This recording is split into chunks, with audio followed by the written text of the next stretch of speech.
supaya nek esuk mben kowe munggah swarga. Tetep gadangane swarga. Nggih, sesuatu yang baik ndang dilaksanakan ndang ditindakne nggih to? Betul, Nggih, jenengan milih swarga. Ya ndak budal.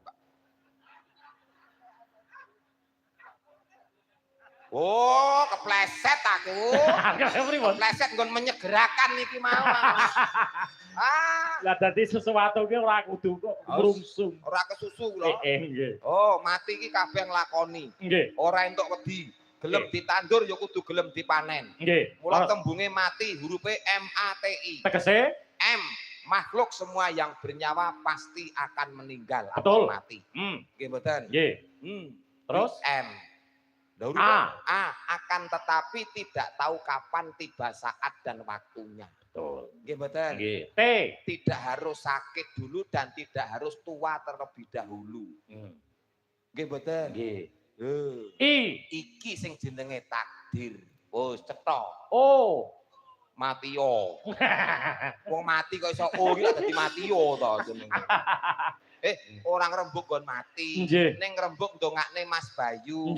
Muga-muga Mas Bayu bar kagungan hajat rezekine tambah ngrembaka. Amin. Ora lokak tambah kebak. Ora kelong bisa gumolong. Insyaallah tahun ngarep tetep syukuran melih. Nanggap dalang Pak Alek. Amin amin Mas. Sing ngusulke kula berarti kula katut.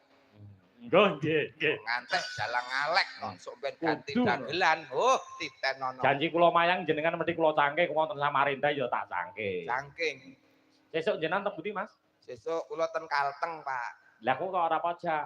Kula manut wong kula sing ngajak nggih mung dagelan kok, Pak. Dadi urane anggarane mung cukup sithik. Wis sampean sesuk ya mayang dhewe. Nggih. Pak, elok ngangge banget nggih. Nggih. Penonton. Iki sing diantu-antu penonton jutaan iki tiada lain tiada bukan hadirnya sang primadona, sang idola. Nggih. Nek cara tembunge iki idolane arek-arek utawa idolane cah-cah. Nah, idola Genduk Niken Salindri. Nah, langkung prayogi katuran nggih. Iya, monggo. Pak Engkang Murba. Nggih. Monggo nduk Niken Salindri kepareng minggah wonten panggungan. Yo, Cok.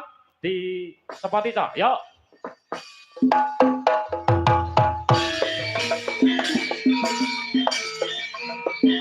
Iya.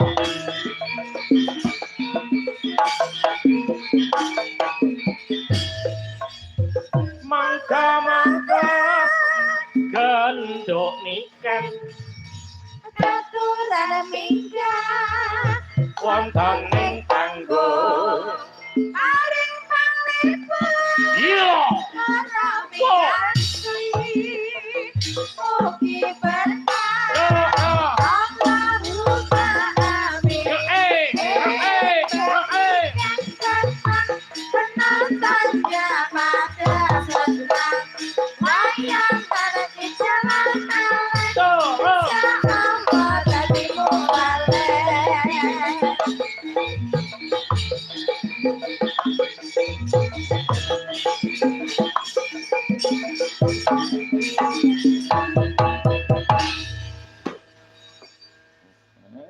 disambut nganggo mercon. Eloke Mbak Niken ngeten iki. Lha pripun? Niken tekoe sing ngawal banser 10. Niken. Bareng kula sing teko ngawal hansip loro do muni malinge kecekel. Ya aja meri kok. Menungso duwe kabejan siji, pati loro jodoh telu wayu papat pangkat 5 donya. Kabeh menungso duwe kabejan. Betul, Mbak Niken munggah sepote lok kembang api jedul meneh. Kula munggah jego kikirik wau. Rezekine dhewe. Mangga lho niki lho genduk sampun. Wilujeng dalu. Sugeng dalu, Bapak. Selamat malam. Selamat malam, derek tepang.